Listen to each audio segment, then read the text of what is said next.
नमस्कार, डेली 24 भारत देख रहे हैं आप। मैं हूं आपके साथ साहिल धुलिया। हमारी इस खास पेशकश में आप सभी का स्वागत है। तो विमान हादसे में उप मुख्यमंत्री अजीत पवार के असामयिक निधन के बाद महाराष्ट्र की राजनीति में मंत्रालयों के बंटवारे को लेकर खींचतान देखने को मिल रही है। राष्ट्रवादी कांग्रेस पार्टी यानी कि एनसीपी की कोशिश है कि अजीत पवार के पास रहे सभी विभाग पार्टी के पास ही रहने चाहिए। महाराष्ट्र के उप मुख्यमंत्री अजीत पवार के विमान हादसे में निधन के बाद राज्य में राजनीतिक सरगर्मियां तेज हो गई हैं और एनसीपी के सीनियर नेता प्रफुल्ल पटेल, सुनील तटकरे और छगन भुजबल ने मुख्यमंत्री देवेंद्र फडणवीस के आधिकारिक आवास वर्षा पर पहुंचकर अहम मुलाकात की। पार्टी का अहम मकसद कैबिनेट में अजीत पवार के पास रहे महत्वपूर्ण पदों पर अपनी पकड़ बनाए रखना है। तो एनसीपी नेतृत्व जल्द ही मुख्यमंत्री को एक औपचारिक पत्र सौंपने वाला है, जिसमें मांग की जाएगी कि अजीत पवार के पुराने विभाग यानी कि वित्त, राज्य उत्पाद शुल्क और खेल विभाग पूरी तरह से एनसीपी के कोटे में ही रखे जाए। पार्टी का मानना है कि गठबंधन सरकार में शक्ति संतुलन बनाए रखने के लिए इन मंत्रालयों का एनसीपी के पास रहना जरूरी है। मुख्यमंत्री और गठबंधन सहयोगियों के बीच इन विभागों की कमान किसे सौंपी जाए, इसे लेकर गहन मंथन भी जारी है। अजीत पवार के निधन से पैदा हुए खालीपन को भरने के लिए एनसीपी के दिग्गज नेताओं ने मुख्यमंत्री से लंबी चर्चा की। प्रफुल्ल पटेल और छगन भुजबल जैसे नेताओं ने इस बात पर जोर दिया कि पार्टी के पास रहे विभागों का प्रभार किसी अन्य सहयोगी दल को नहीं जाना चाहिए।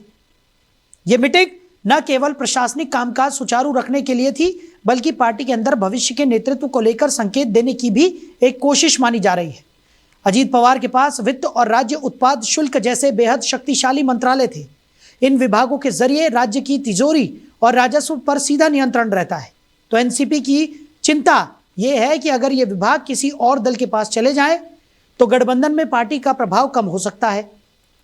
इसलिए पार्टी अब लिखित रूप में इन मंत्रालयों पर अपना दावा पेश करने की तैयारी में है, जिससे भविष्य में किसी विवाद की गुंजाइश ना रहे।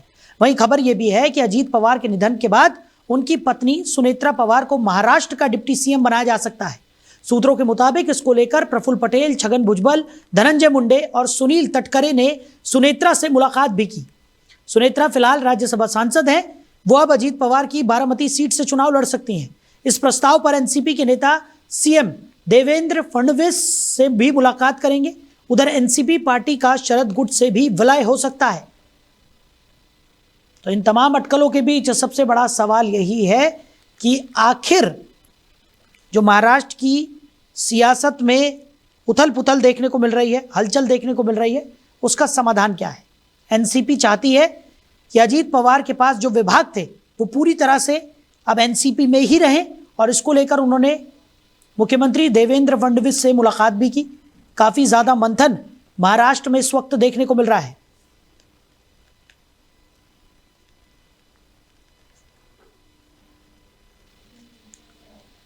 प्रफुल्ल पटेल, छगन भुजबल, धनंजय मुंडे और सुनील तटकरे जैसे दिग्गज नेताओं ने देवेंद्र फडणवीस से मुलाकात की है, और अब सुनेत्रा पवार को उप मुख्यमंत्री बनाने की जो कवायद है वो भी यहां पर देखने को मिल रही है। उसको लेकर भी ऐसा माना जा रहा है कि ये नेता देवेंद्र फडणवीस से जल्द मुलाकात कर सकते हैं।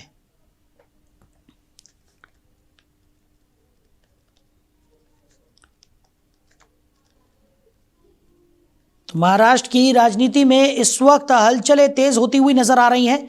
अजीत पवार के बाद अगला उप मुख्यमंत्री कौन होगा, इसको लेकर भी लगातार मंथन किया जा रहा है, और इसमें सबसे बड़ा जो नाम है वो निकलकर सामने आ रहा है उनकी पत्नी सुनेत्रा पवार का। लेकिन खबरें ये भी है कि इसमें अंतिम मोहर आपको बता दें कि पवार परिवार की तरफ से ही लगाई जाएगी। तो महाराष्ट्र की राजनीति में इस वक्त हलचलें काफी ज्यादा तेज होती हुई नजर आ रही हैं, और आज इसी खबर पर ज्यादा चर्चा के लिए हमारे मैनेजिंग एडिटर रमेश ठाकुर जी हमारे साथ जुड़ गए। रमेश जी, महाराष्ट्र की सियासत में इस वक्त हलचलें काफी ज्यादा तेज हैं। अगर बात की जाए तो जो बड़े बड़े नेता हैं एनसीपी के, प्रफुल्ल पटेल हो गए, छगन भुजबल हो गए, सुनील तटकरे हो गए, उन्होंने देवेंद्र फडणवीस से मुलाकात की, और कवायद यही है कि जो एनसीपी के नेता थे अजीत पवार, उनके जो विभाग थे वो एनसीपी में ही रहें, ये पूरी तरह से कोशिश की जा रही है। कैसे देख रहे हैं आप? देखिए साहिल, अभी आधिकारिक तौर पे भारतीय जनता पार्टी की तरफ से जो उनकी सरकार चल रही है, देवेंद्र फडणवीस, उनकी तरफ से कोई बयान आया नहीं है कि उनके विभाग उनके किसी पार्टी के किसी नेता को दे दिया जाएगा या डिप्टी सीएम का पद उनकी वाइफ, उनकी पत्नी को दे दिया जाएगा। ये कयास एनसीपी की तरफ से उठाए जा रहे हैं। और एक तरफ तो शोक व्यक्त, कल उनका क्रिमेशन हुआ है। आज अभी इस डिबेट में जुड़ने के लिए हमने कई नेताओं से संपर्क करा तो किसी ने भी जुड़ने से मना करा। उन्होंने कहा ऐसे समय में और ऐसे दुख की घड़ी में हम लोग अपने नेता का शोक व्यक्त कर रहे हैं, और जाहिर सी बात है करना भी चाहिए क्योंकि बड़ी दुखद घटना है जी। और इसके इतर राजनीति कहीं नहीं रुक पा रही है। एक धड़ा जो है वो शोक में व्यस्त है और दूसरा जो धड़ा है वो राजनीतिक चीजों को समेटने के लिए, उसको मैनेज करने के लिए और अपने पाले में रखने के लिए उसके लिए लगा हुआ है। अब एक बात आपने इम्पोर्टेंट कही कि ये सारा का सारा जो डिसीजन है दिवंगत अजीत दादा के जो विभाग हैं वो एनसीपी में रहेंगे। कैसे रहेंगे? क्या उनके कोई नेता सरकार का हिस्सा बनेगा, मंत्री की ओथ लेगा, क्या उनके पास जाएगा? और ये सारी जो जिम्मेदारी और सबका डिसीजन कौन लेगा? पवार परिवार से ही। अब यहाँ एक पेच फंस जाता है कि पवार की बात जब होती है, पवार परिवार की जब बात होती है तो शरद पवार का नाम सबसे पहले निकल के आ जाएगा। अब चूंकि यहाँ पे दो पार्ट हो रखे हैं एनसीपी के, एक पार्ट तो उनके पास है जिनकी कभी शिवसेना ने बनाई है और जिनकी शिवसेना अधिकृत तौर पे रही, उनका नाम है राजनीति के चाणक्य कहा जाता है उनको, शरद पवार जी। और उनकी जो बेटी सुप्रिया सुले वो भी इनसे अलग है। अब एनसीपी जो अजीत गुट था उसमें जुमा कुछ ऐसे 4-5 जो नेता थे जो टूट के आए थे। प्रफुल्ल पटेल का नाम प्रमुख से लिया जाएगा, छगन भुजबल का नाम आप ले सकते हो। तो इक्का दुक्का नेता ऐसे थे जो उनके साथ में जुड़े हुए थे। अब इनकी भी महत्वाकांक्षी बढ़ गई होगी कि भैया नहीं, जब हमारे नेता दिवंगत हो गए हैं तो पार्टी को चलाने के लिए सरकार में पद अगर मिल जाएगा तो क्या हमारे अंदर वो कैपेबिलिटी नहीं है, क्या वो पोटेंशियल हमारे अंदर नहीं है? ये बड़ा सवाल मुझे लगता है पवार फैमिली के साथ में खड़ा हो जाएगा। अब दूसरी इंपॉर्टेंट बात यहाँ पे आ जाती है डिप्टी सीएम का जिस तरीके से क्यास लगाए जा रहे हैं कि दिवंगत अजीत दादा की पत्नी जो ऑलरेडी इस समय राज्यसभा सदस्य हैं और पार्लियामेंट सेशन भी चल रहा है, वो वहां पे भी जा रही थी। अब क्या राज्यसभा छोड़ के वो किसी विधानसभा क्षेत्र से चुनाव लड़ेंगी आके, या फिर वो यथावत रहेंगी? ये सारी 3-4 चीजें जो है इसको लेके थोड़ा क्या पार्टी में कुछ अभी उस कंडीशन में है या उस स्थिति में है ये सारे जो डिसीजन को ले पाएगा? देखो धार्मिक मान्यताओं के मुताबिक शायद क्या होता है जब कोई घर में से गुजर जाता है और उसकी मौत बहुत दुखद होती हो, आकस्मिक दुखद हो, तो ऐसे में ये चीजें कोई सूझती नहीं है कि भैया राजनीति भी चलानी है, पद भी लेना है, सब कुछ लेना है। लेकिन क्योंकि ये राजनीति है, राजनीति में हर चीज जायज है। राजनीतिक के लिए जो नेता होता है उसके लिए जनाधार, सत्ता, रौला, सुरक्षा दृक्षा, ये सब अगर किसी नेता के पास नहीं रहेगी तो फिर वो नेता किस बात का?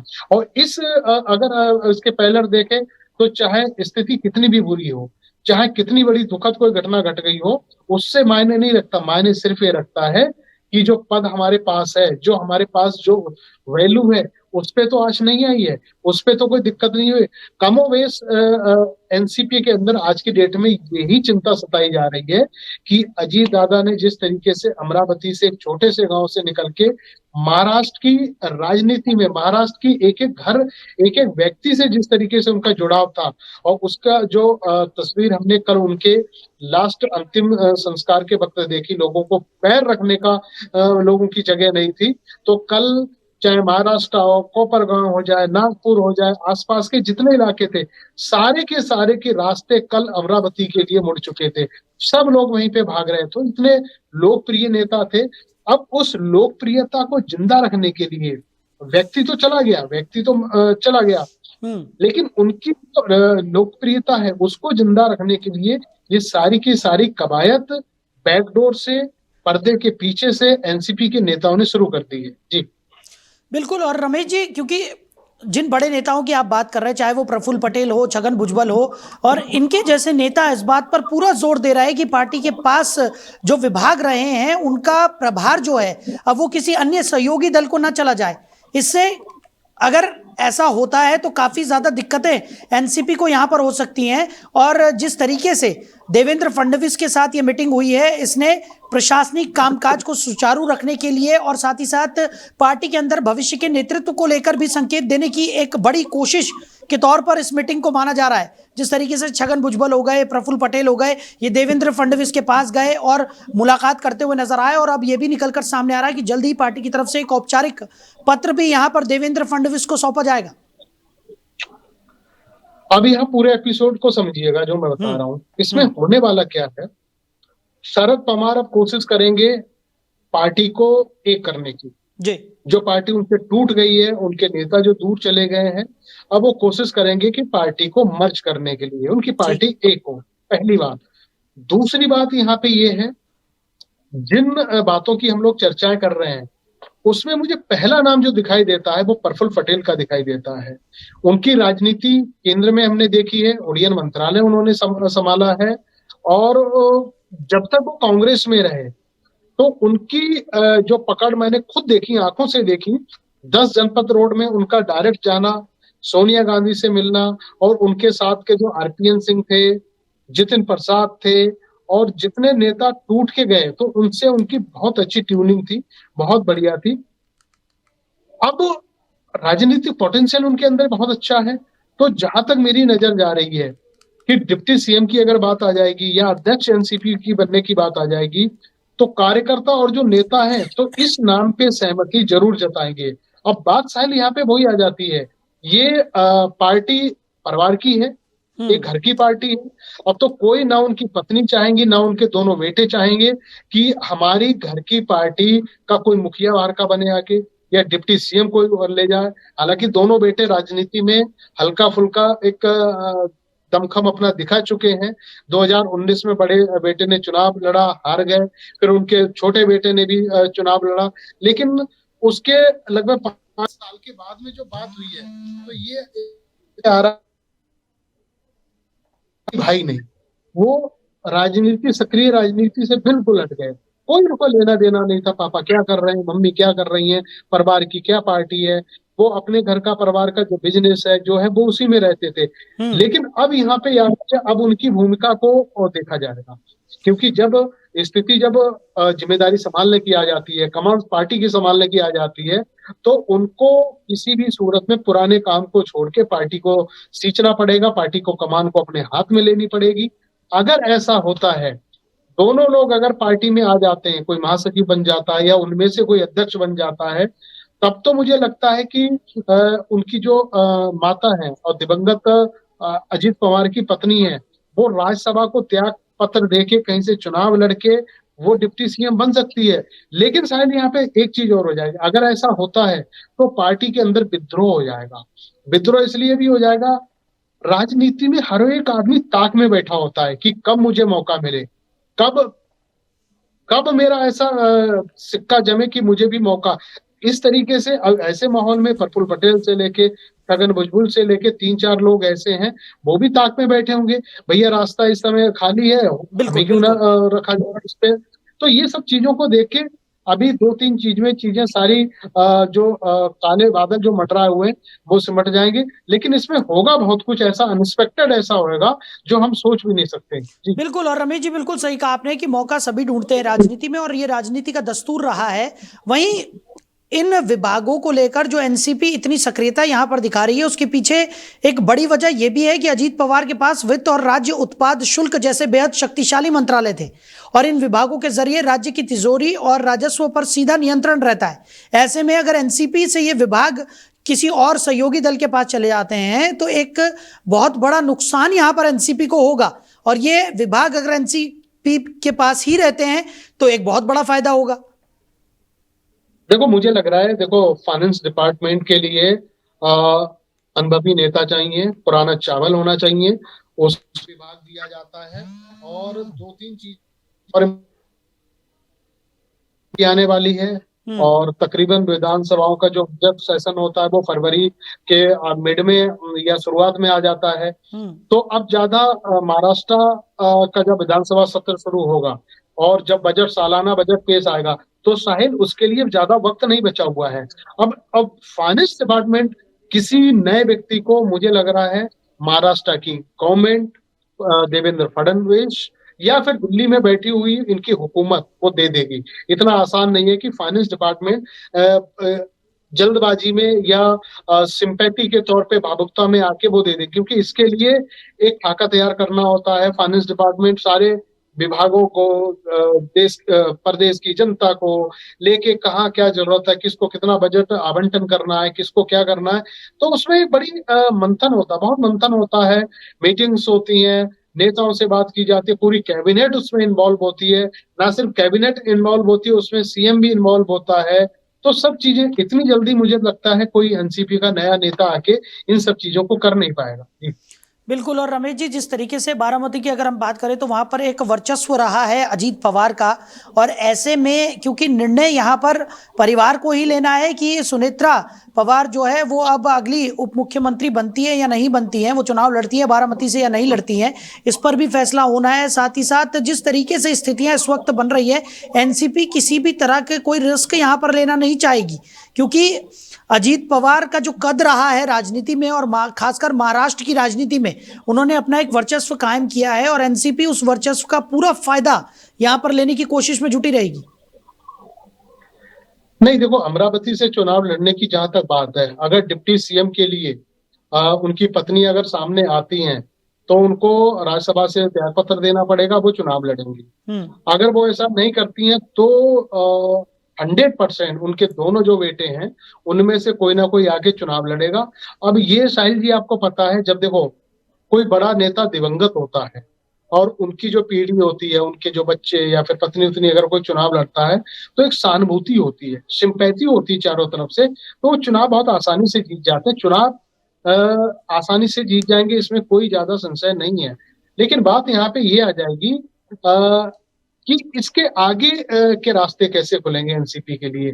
क्या एनसीपी को जो कमान है वो जो अजीत जी अपना परिवार पीछे जो छोड़ के गए हैं, क्या उन्हीं में से कोई निकल के आएगा सामने, वो पार्टी की कमान संभालेगा?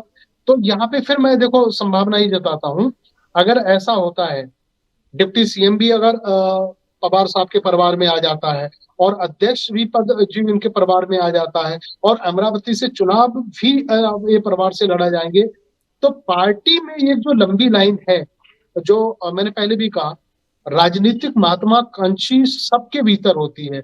छगन भुजबल दूसरी पार्टी छोड़ के आए हैं, प्रफुल्ल पटेल दूसरी पार्टी छोड़ के आए हैं, दूसरे नेता दूसरी पार्टी छोड़ के आए हैं, और कुछ नेता ऐसे हैं जो जिनका कंफ्लिक्ट पार्टी में जब छोड़ रहे तो शरद पवार से हुआ था, सुप्रिया सुले से हुआ था। तो ये सब चीजों को देखे मुझे लगता है कि आगे बहुत कुछ ऐसा एनसीपी में होगा जिसकी हम लोग कल्पना भी नहीं कर सकते इस समय। जी बिल्कुल। और रमेश जी, कहीं ना कहीं पार्टी को इस बात का डर भी है कि अगर ये जो मंत्रालय हैं काफ़ी बड़े मंत्रालय हैं और ये अगर किसी और दल के पास चले जाते हैं तो गठबंधन में पार्टी का प्रभाव जो है वो यहाँ पर कम हो सकता है, और शायद यही वजह है कि पार्टी अब लिखित रूप में इन मंत्रालयों पर अपना दावा पेश करने की तैयारी में है।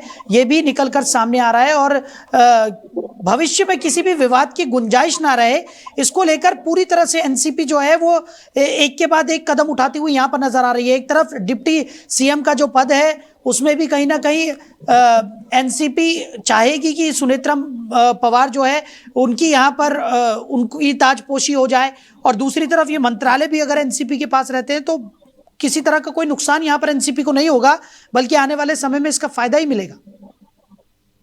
नहीं, अब दूसरे पहलू पे हम बात करते हैं। ये जितनी हमने बातें करी डिप्टी सीएम को लेके और फाइनेंस डिपार्टमेंट और जो बड़े पद हैं, क्या ये सब देने के लिए भारतीय जनता पार्टी जिनकी हुकूमत चल रही है वो राजी हो जाएगी आसानी से? ये सबसे बड़ा सवाल यहाँ पे उठता है। अब थोड़ा पीछे जाते हैं इसको पूरी कहानी को समझने के लिए। विधानसभा जब का चुनाव होता है, अलायंस में जब चुनाव होता है, तब तो एनसीपी अजीत गुट का जो है संगठन वो ठीक ठाक काम कर ले जाता है। अच्छी सीटों पे वो उनकी मार्जिन्स रहते हैं और भारतीय जनता पार्टी को जहां पे जो कैंडिडेट कम जीत रहा था उनको जिताने में भी ये लोग अच्छा सहयोग करते हैं। लेकिन उसके तुरंत अभी जुमा 4-5 दिन पहले जब निकाय चुनाव होता है तो वहां पार्टी का जो प्रदर्शन है वो अजीत पवार के बिल्कुल दिमाग के अनुकूल रहा था। तो यहाँ पे इसका फायदा भारतीय जनता पार्टी उठाने की कोशिश करेगी।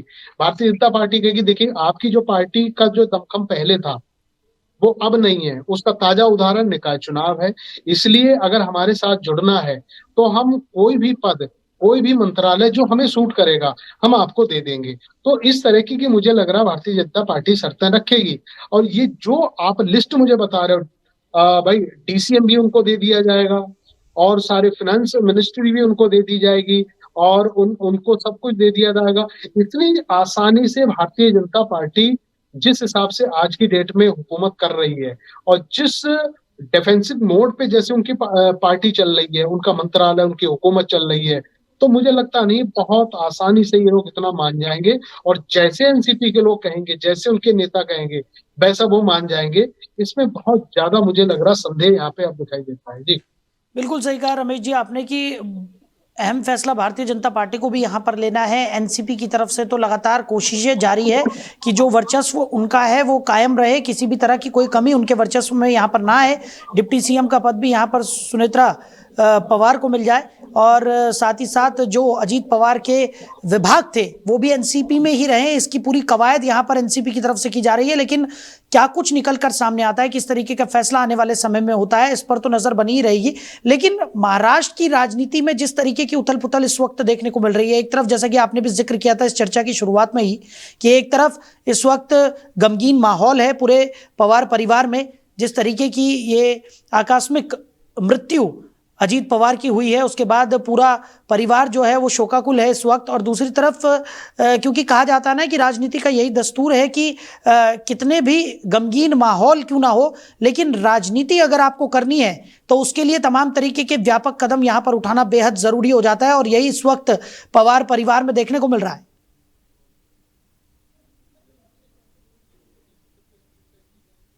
और अभी परिवार साथ उस कंडीशन में है नहीं जो आके बाहर इन सब चीजों पे बात कर रहा हो। हालांकि मीडिया के कयास हैं और जिस पे हम लोग बात कर रहे हैं कि उनको डीसीएम भी चाहिए, उनको फलाना भी चाहिए, उनका अध्यक्ष, उनको दमखम, मतलब ये सब चीजें हैं क्योंकि परिवार से निकल के किसी व्यक्ति ने अभी आधिकारिक तौर पे कोई बयान दिया नहीं है। और ये समय भी ऐसा नहीं है कि वो बाहर निकल के इतना बड़ा शोक उनके घर में हो रहा है। और एक चमकता नेता, एक जिसकी संभावना प्रबल थी, सीएम तक वो जा सकता था। उनके उसके बाद में जब हम कल बात कर रहे थे तो मेरी पर्सनल जब उनसे कभी एक बार बात हुई थी, वो सपना प्रधानमंत्री बनने तक का देखते हैं। ऐसा व्यक्ति अगर अचानक चला जाता है तो उनके परिवार के बच्चे सदस्यों पे क्या बीत रही होगी। तो ऐसा अभी मुझे लगता नहीं है कि कोई भी परिवार का सदस्य इस समय इस कंडीशन में होगा कि संभावित किसी भी चीज पे बात की जाए। लेकिन मुझे जहां तक लगता है, मैं जितनी राजनीति महाराष्ट्र की समझता हूँ, दुख की घड़ी तो होती है जब भाई टूटे हुए भाइयों को, बिछड़े हुए भाइयों को या किसी भी को मिलाया जाता है। परिवार में अगर विघटन होता है या किसी तरीके का जो कॉन्फ्लिक्ट जब होता है और परिवार पे जब मुसीबत आ जाती है तो एक छत के नीचे सब लोग आ जाते हैं। तो हो सकता है पहला प्रस्ताव शरद पवार जी रखें इनकी वाइफ के सामने, इनके बच्चों के सामने कि देखो अब तुम्हारे ऊपर बड़ा कोई व्यक्ति है नहीं, गाइडेंस देने वाला तुम्हारा कोई संरक्षण कोई नहीं है, इसलिए जो हुआ वो पुरानी बातें हम छोड़ के और दोनों एनसीपी को एक करते हैं और एक करने के बाद में फिर हम आगे बढ़ते हैं। हो सकता है कि अब ऐसा भी हो जाए कि शरद पवार जिस तरीके से महाविकास आघाड़ी का जो हिस्सा रहे हैं वो वहां से एकदम टूट के आ जाए और बीजेपी का या एनडीए का पार्ट बन जाए, पूरी दोनों को एनसीपी को लेके, ऐसा भी हो सकता है। जी चलिए रमेश जी, हमारे साथ जुड़ने के लिए, इस तमाम चर्चा के लिए आपका बहुत शुक्रिया। समय की कमी के चलते हमें इस चर्चा को यहीं विराम देना होगा। तो इस वक्त महाराष्ट्र की राजनीति में हलचलें तेज हो गई है।